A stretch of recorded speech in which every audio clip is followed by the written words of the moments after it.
Imagine walking into a luxury hotel dressed sharp, suitcase in hand, only to be told you don't belong there. That's exactly what happened to Vanessa Carter. But here's the twist. The staff had no idea she wasn't just another guest. She was the CEO, the woman who owned the entire hotel chain.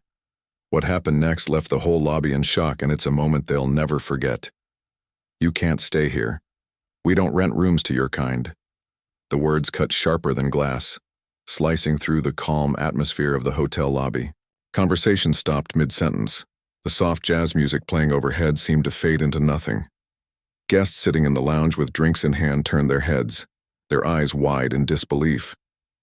At the front desk stood Vanessa Carter, a black woman in her early 40s, dressed in a sharp navy blue business suit. Her rolling suitcase rested neatly beside her. She carried herself with the quiet confidence of someone who was no stranger to professionalism and success.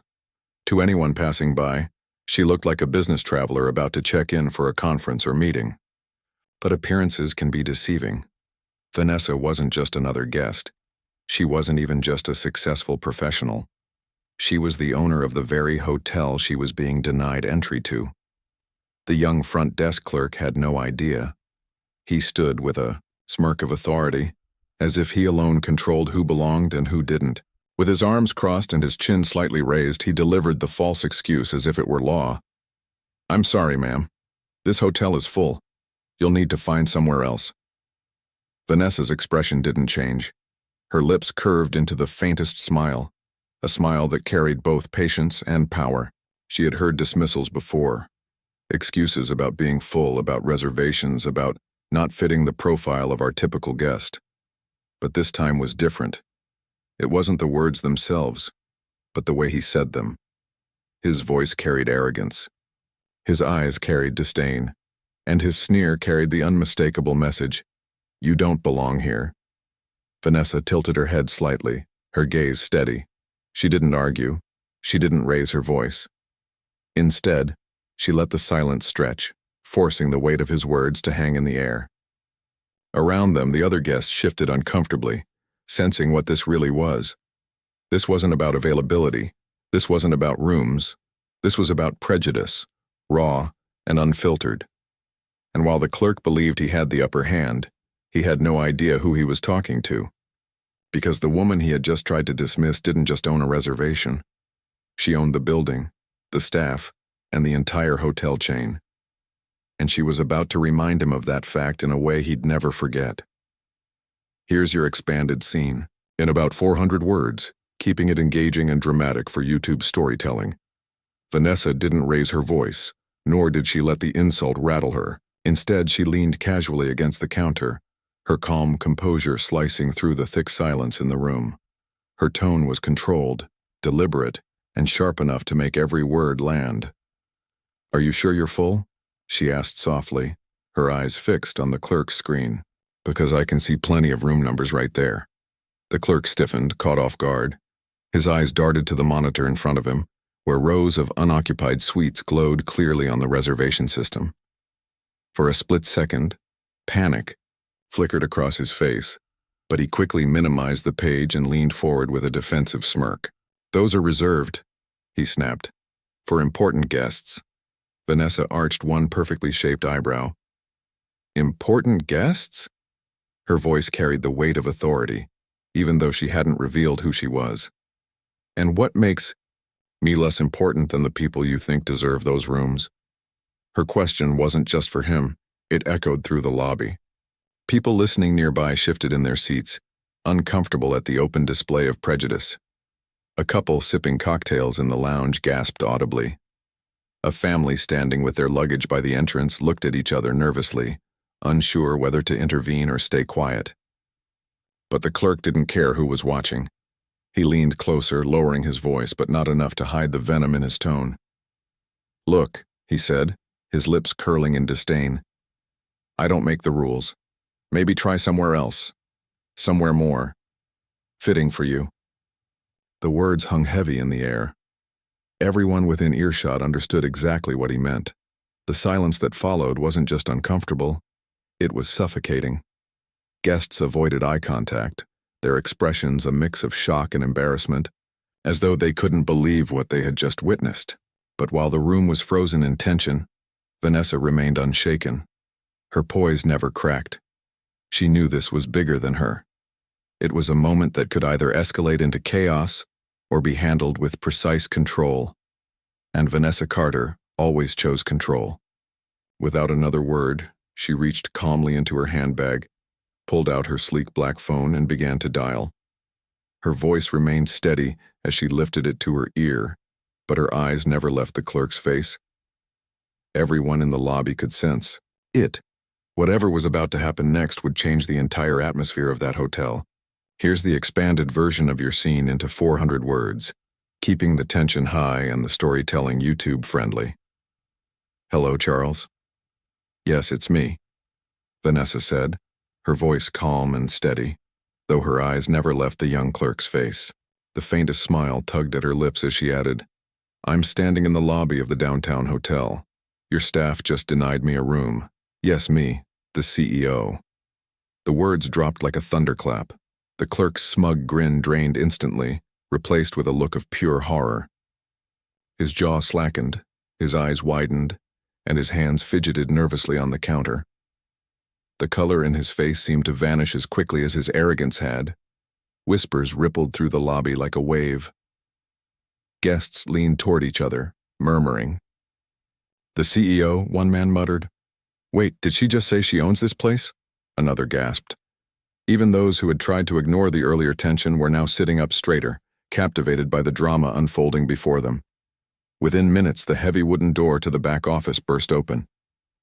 A tall man in a perfectly tailored suit hurried out, his expression frantic. His polished shoes clicked against the marble floor as he rushed toward the front desk. It was Charles, the hotel manager. His face went pale when he spotted Vanessa standing there, phone still in hand. Ms. Carter, he stammered, his voice trembling. I'm so sorry, there must be some mistake. Vanessa slowly ended her call and slipped the phone back into her handbag. She didn't flinch, didn't soften. Her eyes shifted toward the clerk, who now looked like he wanted the floor to swallow him whole. No mistake, she replied firmly, her voice cutting through the silence like a blade. She gestured toward the trembling employee. Your staff here made it very clear that people like me aren't welcome in this hotel. A hush fell over the room. Every staff member froze. Every guest leaned in just a little closer. The air was so thick with tension it was as if the walls themselves were holding their breath. Charles's mouth opened, but no words came out. He knew this wasn't just a customer complaint. This was a public humiliation, one unfolding right in front of a lobby full of witnesses. And in that moment, everyone understood. The young clerk had just tried to throw out the very woman who signed his paycheck.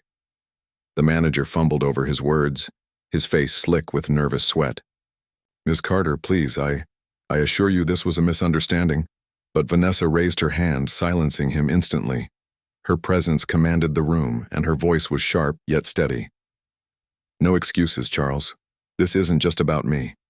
It's about every single person who has ever been made to feel less than, simply because of how they look. The lobby was so quiet now that the ticking of the ornate clock on the wall could be heard. All eyes remained locked on Vanessa. She turned deliberately toward the trembling clerk, who looked like a deer trapped in headlights. Her gaze was unwavering, her tone precise. Do you know who I am? My name is Vanessa Carter. I am the CEO and majority owner of this hotel chain. I've spent years building this company to create opportunities, to provide jobs, and to make sure hospitality is extended to everyone, regardless of race, background, or appearance. The clerk's lips parted, but no words formed. His throat bobbed as he tried to swallow, but fear had stolen his voice. Vanessa didn't waver. When you denied me service, she continued, her voice ringing across the marble floors, you didn't just turn away a guest. You spat on the very principles this business was built upon. And that, she paused, letting the silence emphasize the weight of her words, is unacceptable. Guests exchanged looks of shock and admiration. A couple of people began nodding in agreement, while a soft clap came from the lounge. Soon, others joined in, small but steady applause in support of Vanessa's courage. Near the front doors, The family who had been watching whispered in awe. She owns the hotel? Their children stared wide-eyed, witnessing a moment they wouldn't soon forget. The manager, desperate to regain control, blurted out, "Please, Ms. Carter, let us make this right. We'll upgrade your suite. Free of charge, of course." But Vanessa shook her head firmly, her voice cutting through his desperation. "This isn't about upgrades. This isn't about luxury. It's about values. And I will not allow someone like him to represent my company." She turned back to the clerk, locking eyes with him one final time. "You're dismissed." "Effective immediately!" Gasps erupted around the lobby. The young man stumbled backward, his face pale, his arrogance shattered as he realized his career had ended in front of a crowd of witnesses. The manager wasted no time. With a flick of his hand, he motioned for another staff member to step forward. The clerk, now pale, shaken, and visibly defeated, was quietly escorted out of the lobby. The echo of his footsteps faded, leaving behind only the weight of what had just unfolded. But Vanessa didn't smile in victory, nor did she linger on the man's downfall.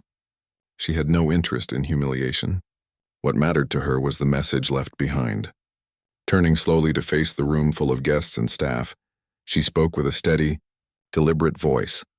"To those of you who watch this unfold," she began, her eyes sweeping across the crowd, "let this serve as a reminder.